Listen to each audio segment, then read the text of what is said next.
All right, Mr. Vice Chair, we are good to go. Okay, let me get this ready.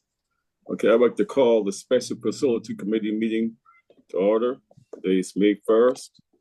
The time is 4 o'clock. And as customary, let's bow our head for silence.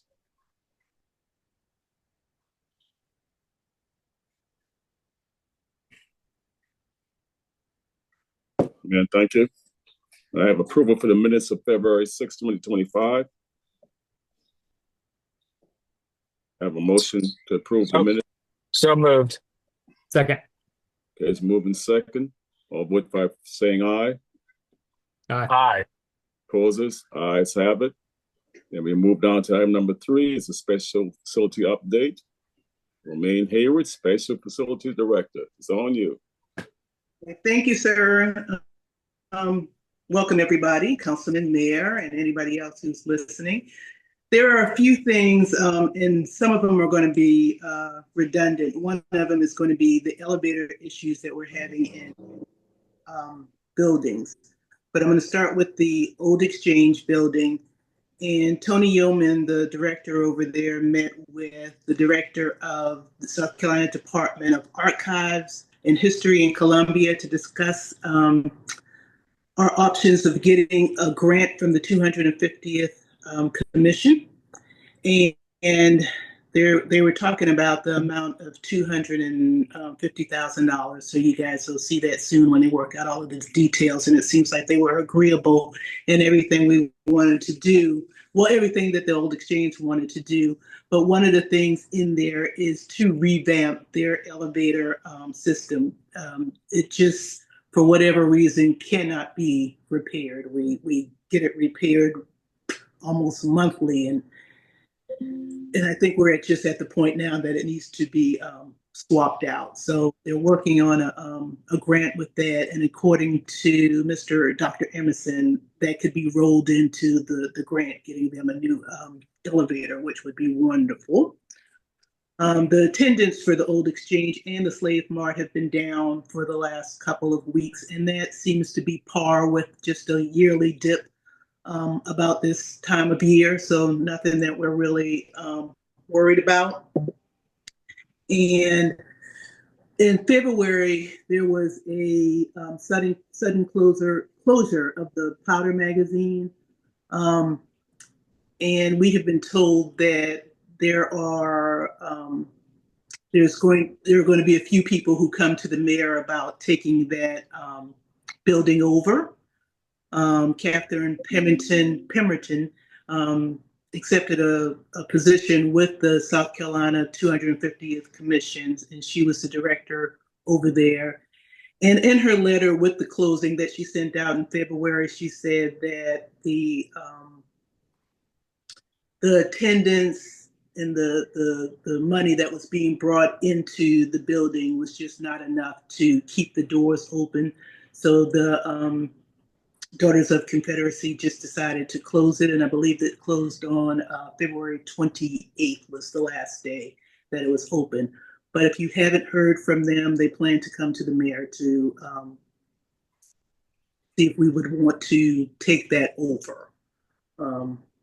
And I'm sure when that comes about, Matt Froelich has a few, he can inform you about that, what they're trying to do. Maritime Center. The IAM is finally doing a little bit of cosmetic work with the building. I'm sorry, did anybody have any questions with the Old Slave Mart and Old Exchange? The Maritime Center, the IAAM is finally doing a little cosmetic work up there on the second floor. They have added wood floors. Well, I think the term is parquet, but it looks like wood flooring up there. And they're doing painting, and they're having their new furniture delivered, and it's starting to come in now. So it should be fully operational pretty soon. But the most important thing happening out at the Maritime Center is the condition of the docks. there have been several meetings about what we can do and what we can't do. And I think the last meeting was with Applied Technology and Management. And they have a lot of ideas about what should be done and what could be done. And the lucky thing with that was there is a member on that group who was involved with the renovation of the Maritime 15 years ago. So he has a lot of inside knowledge. And he remembers that there was talk about a dredge program over there, and we might be considering that again, but there are some testing being done to see if it's feasible, if it's something we can do, if it's something worth doing. And there is no timeline on that right now, but the ball is moving, trying to figure out what we can do and how we can fix the docks at the Maritime Center. The center is also having an elevator issue. It's just American Elevator, and I hate to bash anybody, but I'm sure everybody through the city is having issues. I don't know what it is. They just can't seem to get the elevator running over there. And I hate to say, when we had Otis as a contractor for the city, we just didn't have the issues and the long downtimes with our elevator. Angel Oak, back on April 2nd, we lost a huge branch from that tree. It fell probably about 30 minutes after the park closed. A neighbor called and sent pictures to alert us of what happened. According to the arborists at the tree, they knew that the limb was compromised, and they had made plans to come back to post it. I can't think of the word, but if you go to the tree, you'll notice that there's a lot of poles holding it up, brace the tree. But apparently it fell before they got back to, well, it did. It fell before they got a chance to come back and brace it. I love going out to that tree. If anybody goes out there regularly, you can see the difference. There's a part of it that you can now see the sky, and you could never see that before, but it's still an amazing tree with an amazing view. Jason Kronsberg and his crew were out there at 7 a.m. the next morning doing cleanup with the arborist for the tree, making sure it was safe and everything was good. So we closed the park for about half a day, just trying to get clean up, making sure that the tree was healthy and everything was good. So it was just closed for half a day that day, and there's no other compromised limbs on the tree at this time. Let's see. The Dock Street Theater, also having an elevator problem. The elevator in the box office area has been down for about 2 months. Otis tells us the problem, American tells us the problem with that elevator is that they're waiting for a part to be shipped in. And once it's shipped, it will work once again, but and we know that there's a shipping problem, but it's been down for about 2 months now. We've been telling them long before it went down that there was an issue, and they kept saying that it wasn't an issue until it finally stopped. But you're not there. So we have lots of elevator issues in our building.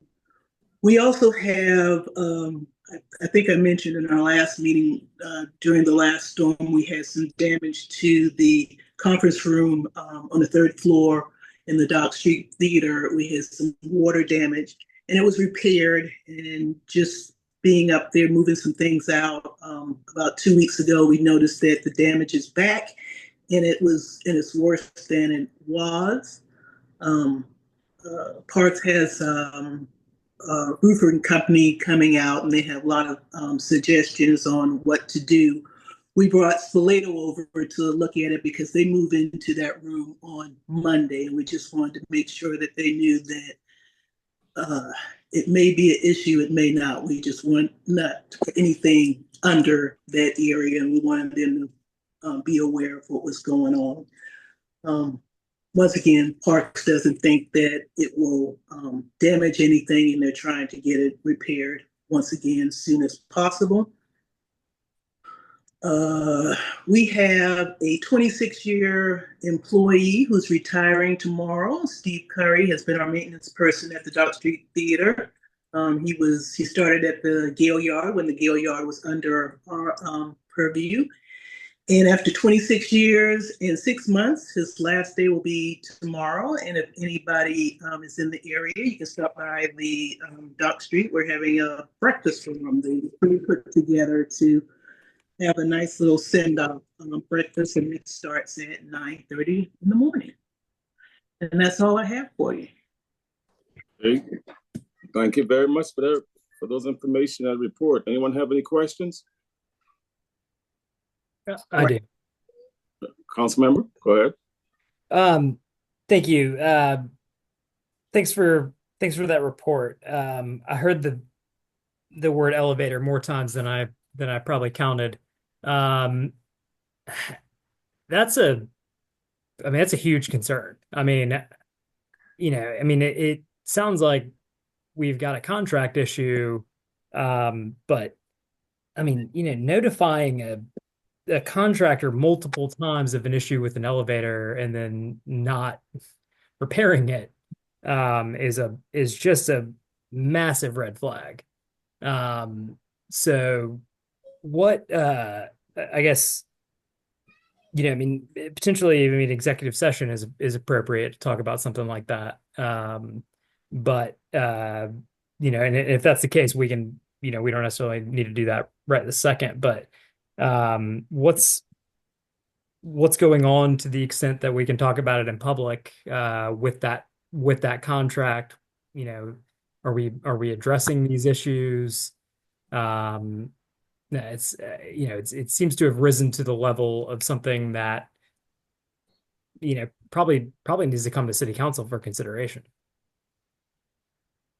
So, Councilmember Bowden, if I may.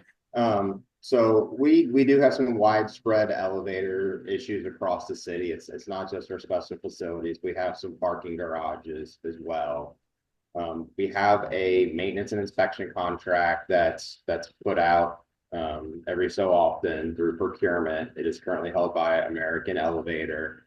We do have a few other elevators that are not serviced by American. Some are Otis and some are Kone. The issue, or I should say the issue, the situation with those two vendors are their equipment is proprietary in nature, so they only work on their own elevators. We try to not have proprietary equipment in our elevators so we can have more people bid and you're not stuck with one contractor. We have elevators that are just aging. We have some elevators like the Maritime Center specifically, that elevator and some of our garages, they're exposed to the elements, unlike some of the ones like Dock Street and Old Exchange. So I think they're experiencing some more rapid decline because of the element factor of the salt water.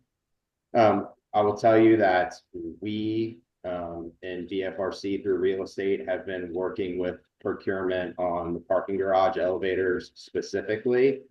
We have also been working with parks and procurement just generally on the elevator contract citywide. It's a couple things. One is the ability to get parks, like Romaine mentioned, to even make the fixes. Well, some of it has been supply chain, some of it's been impacted by chips and things of that nature. There's a lot of things that are outside of the vendor's control, quite frankly. And some of it's staffing, and we're trying to work with them to get these things fixed as quickly as we possibly can. But yes, the elevator contract is something that we have been talking about and been discussing at a procurement level. Okay, that's great to hear. And maybe this just strikes a chord with me because I've been relying on elevators over the past couple months, but it's just particularly I guess just it's an accessibility issue that we can't have for for residents of the city, but yeah, it just seems to be striking some potential safety chords. But glad to hear that it's being worked on. Thanks for that. And thanks for the report and letting us know. I think a lot of sense, if you know, being by the salt water, and a lot of these elevators are old and parts are hard to come by. And with the different things that's happening now, trying to get these parts in, it's going to be a problem. I don't know if people know, but getting parts from not our country, but somewhere else, it's not getting there like we would like it to.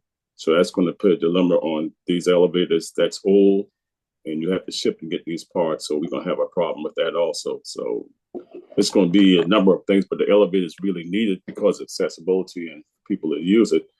So we just have to keep pushing forward and doing as much as we possibly can to get it done. I will say specifically to the 2 parking garages and the old exchange building, we're talking about full replacements at this point. That's what I'm saying. So there's longer lead times with those.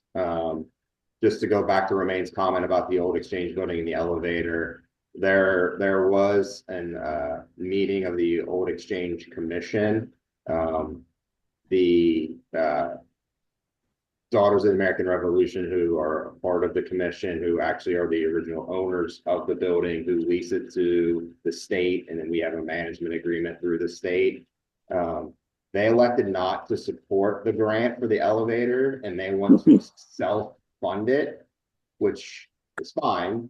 A bit surprising, but essentially they would be dipping into essentially endowment and things of that nature, but it would expedite the process by not waiting for the grant acceptance. So I think from a monetary conversation, I think that was a bit surprising to hear, but from a speed process, hopefully that will move it along faster rather than waiting for the grant. So I know Tony and his team are working through that with them on next steps. All right, thank you for that. Any other questions? No other questions? Councilman Baldwin, is that kind of throw you in the loop? I'm sorry, say that again. I said that is that kind of answer some of your questions? Oh yeah, no, that's great. I just wanted to make sure that you're doing something. Huh? Everybody was on top of it. Not at the point that a issue is raised, I just want to make sure that it's being acted upon. But obviously, we've got Since we're on the topic, city and you guys are on it. Okay. Is anyone from legal who's on the call right now? Are they aware of this issue or looked into this issue? Is that a public conversation? What's that? Melissa, you're on mute. Thank you. I was aware the elevator was out of order at the theater, but we can look at this further. Okay. So, all right. Okay, that's just be aware of it and look at it. So if they have to come back to council, we can deal with it. When we have to anyway, and look at it very seriously. Any other questions? Apologize for calling names. I didn't mean to call the elevator company. I think I That's all right. I don't remember it anyway. So, oh boy. But if you don't have any other questions, the meeting can stand adjourned. Thanks. Y'all have a good afternoon. All right.